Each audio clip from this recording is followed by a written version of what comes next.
Yes, my friends, look at this brand new toy that you can buy right now for only about 4,000 yen. Though, don't expect it to act like a lamp, in spite of that being one of its advertised features, as apparently it turns off after about 2 minutes. Keep up that great quality control, Precure.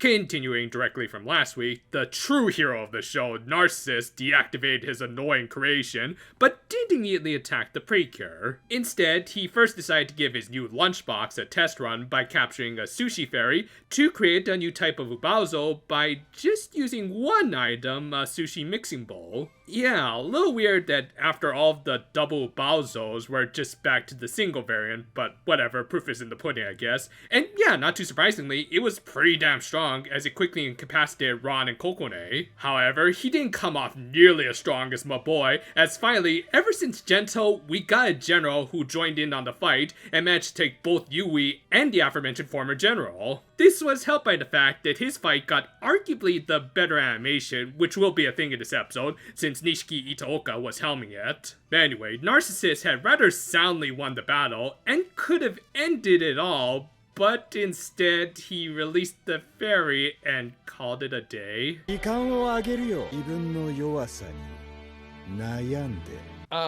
Dude, those are some pretty cool lines, but I'm sorry, I gotta play this clip.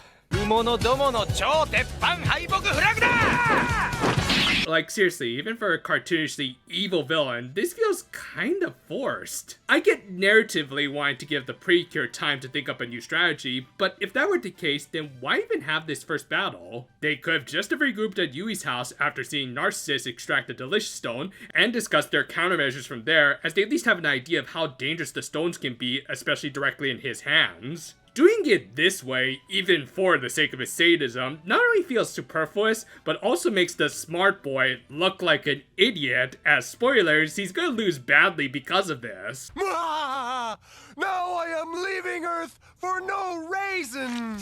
And yes, I guess they might have also done it for another narrative reason, but we'll get to that in just a sec. First, as always, Yui's solution was just to eat, because really that's her only character trait at this point, as we certainly don't see her play sports anymore. From there, we did get a reveal that had been built up in the last episode, as apparently Komi-Komi's mother was notably a very powerful energy fairy. Yeah, it could turn into Dark Kiva? I mean, I'd certainly take it, especially after we kind of overdid with all of the Kabuto references, but no, instead this little fox decided to stick with the animation department, and... Okay, I know it's an overused joke, but this episode gets at least 1 point just for that Super Saiyan hair reference. Huh? Ah, crap. But yeah, of course, since we still had a lot of episode left, it didn't work. This led into what was likely another plot reason why Narcissus called off the fight, to give Komi-Komi an angst moment. But yeah, apparently the reason for her rapid growth was because she wanted to help her friends in battle, even though it always just kind of happened and she never really seemed to pay attention to it. And now she was depressed because they lost so badly. I mean, I get what they're trying to do here, but one, as I keep saying, Komi-Komi's growth hasn't been significantly tied to her actual character development, and two, the only reason they can even have this crying scene was for some very contrived reasons. So ultimately, this big emotional scene doesn't feel all that earned to me. I certainly didn't care when Memdragon cried, since he's done almost absolutely nothing. Meanwhile, at the lair of the bundles, oh god, I miss seeing these two interact. Seriously, the scenes between Secretor and Narcissus are not only really well character driven, but they also include some of the best intrigue of the show, as the former seemed to hint that she knew a little bit more about her cohort than she was laying on. And best of all, for this episode at least, they forgo that stupid salute. Golf clap? Golf clap. The next day, Narcissus relaunched his attack. Yeah, it's almost as if it was kind of pointless to delay this fight. Having thought it over, the team tried to split up, with Ron and Kokone holding off the Ubauzo, while Yui and Amane struck at his power source in Narcissus' hand. Honestly, not a bad plan, and more importantly, it gave opportunities for both my boys to shine. あれ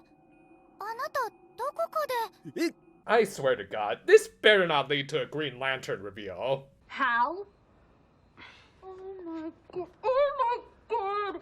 But yeah, as I said, Itaoka was directing the animation this week, and he wisely gave the best frames to Narcissus. He was so good that he even knew when to pull out the AoE attack at the right moment. From there, we got the best part of this episode, no screw that, a flashback to my best boy's backstory. And I really mean it, because with just some clever visual storytelling, something that's been severely lacking in this show, they managed to establish that for whatever reason, Narcissus couldn't enjoy eating. Perhaps he has hypo or even true agusia. Whatever the case, it was very nicely shown to us with everyone else being in happy yet distorted colors while he was gray. We could just tell they felt ostracized because why wouldn't he be when everyone else kept on going about how great it was to have some strong taste buds. Seriously, I just felt so bad for him, especially compared to the Fox Fairy, who, speaking of which...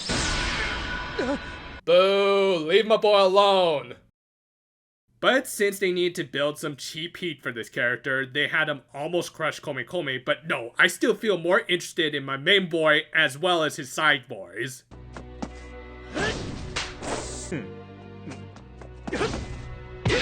Okay, seriously, why is it that the boys of this show have some of the best moments in animation and...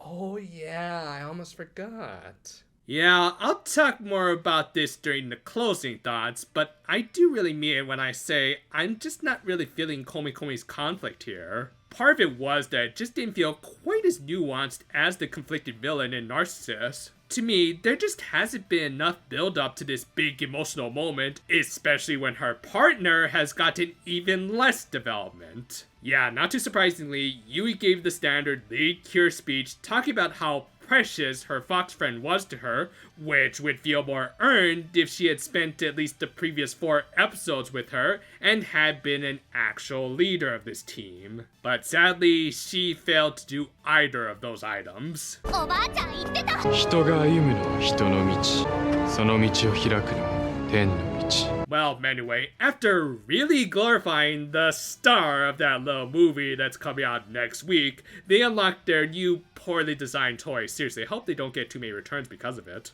And they also unlocked their new forms, which look fine. I mean, I've never been a huge fan of these finisher Oni forms, but it certainly doesn't help that they're not giving us a whole lot of good angles to see them from. I mean, I can barely make out Kokone here, though maybe that's for the better, because that hat just looks awful in my opinion. Yui probably has the best form change, as at least this actually looks like a kimono, while Ran probably has my least favorite, as I really liked her Chinese dress base form, and now she looks like candy corn. Meanwhile, the actual finisher, after the guns, was underwhelming to say the least, as they just circled around the Ubauzo. So yeah, their new finisher is essentially the main attack of Knights. Why do y'all have to remind me that I'm waiting on Isekai Oji-san to return? Also, don't y'all try to steal the Smile Team's gimmick, especially if you're not even going to use a real fire, cowards. Anyway, the fight was over, and again, they legit made me feel the saddest for Narcissus as kind of out of nowhere, Goldats decided to make this his last chance. Yeah, just ignore the fact that this guy has been your total MVP throughout the show, you stupid cat thing that hasn't even really done anything in the show so far. Then again, maybe someone in the writer's room just really wanted to see the shot between him and Rosemary. Anyway, the episode ended with turning out that the bundle still had one more stone and no. No! No! No! No! Okay, so that aside, this episode on its own was good. I mean, I'm not gonna call it great because I do feel certain elements felt a little forced, but there was still some really good stuff here, like some really solid animations, starting to learn more about Narcissus' backstory, and the confrontation between the 3 boys. Though that also unfortunately highlights a major issue with the show. The female leads, especially our main one, have been severely lacking in development and agency, and thus I'm just not as invested in what should have been the main focus of this episode, and more on the boys.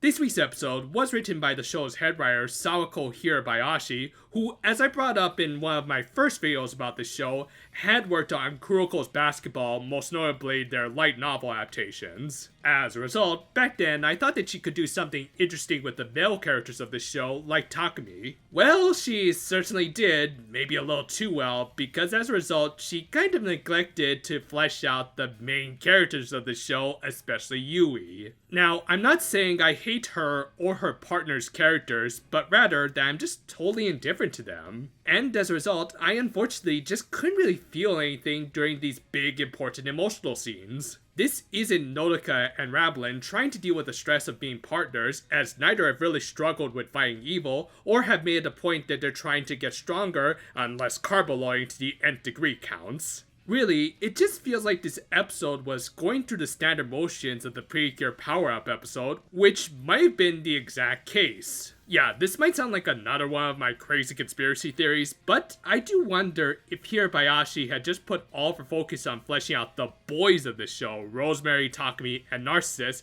and treated the Precure as secondary. I say this because I was legitimately far more invested in learning more about Narcissus, which I know shouldn't be the case, at least compared to our actual main heroines, but honestly, anything involving him, his backstory, and fights were the best part of the episode for me. Meanwhile, everything else, especially that new finisher, were just Granted, Best Boy plus that nice Itooka animation did elevate this episode for me, but at the same time, it's not really giving me hope for the remainder of this series. Even if this is the start of a proper arc for Yui, it's not only really late in the game, but when emotional moments ring hollow now, I can't say I'm looking forward to the next episodes. Next week, however, I am sorry to say that we're not going to have a review at the usual time, as it is going to be the weekend of my birthday, so me and the family are going to go out to a steakhouse. Don't worry though, as always, we'll try and get a video out in as timely a manner as possible, likely just a few hours later than usual. Whether or not I'll have a visible hangover afterwards, I make no promises. Still do look forward to it. Until then though, for now my friends,